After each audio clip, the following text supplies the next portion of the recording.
ఈరోజు మీ చల్లని దీవెనలు ఆశీస్సులు మీ బిడ్డ కోరుతా ఉన్నాడు.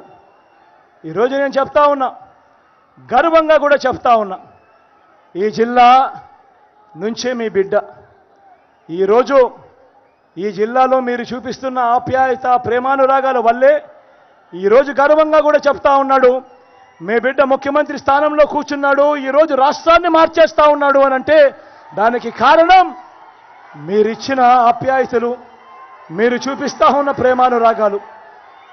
ఇవే నన్ను అడుగడుగునా కూడా కాపాడుతూ వచ్చాయి, అడుగడుగునా కూడా నాకు తోడుగా ఉన్నాయి.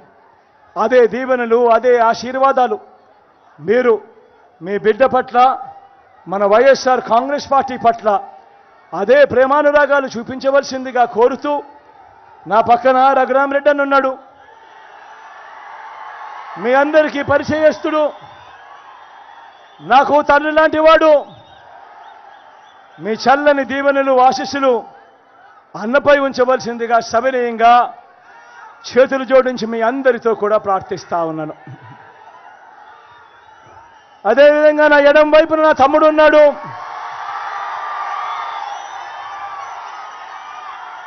అవినాష్ ఉన్నాడు, యువకుడు, ఉత్సాహవంతుడు, మంచి చేసే మనసుంది. చాలా తక్కువ మంది ఇంత మంచి మనసుతో కూడా ఉంటారు. మీ చల్లని దీవెనలు ఆశీస్సులు నా తమ్ముడిపై ఉంచవలసిందిగా సవినయంగా ప్రార్థిస్తా ఉన్నా.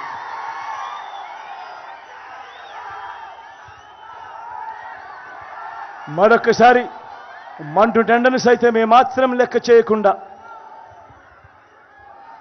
2:30 కావస్తా ఉంది, అయినా కూడా మీ చిక్కటి చిరునవ్వుల్లో ఎక్కడా తేడా లేకుండా ప్రేమానురాగాలు చూపిస్తా ఉన్నందుకు పేరు పేరున ప్రతి ఒక్కరికి హృదయపూర్వకంగా కృతజ్ఞత తెలుపుకుంటూ సెలవు తీసుకుంటా ఉన్నాడు మీ బిడ్డ.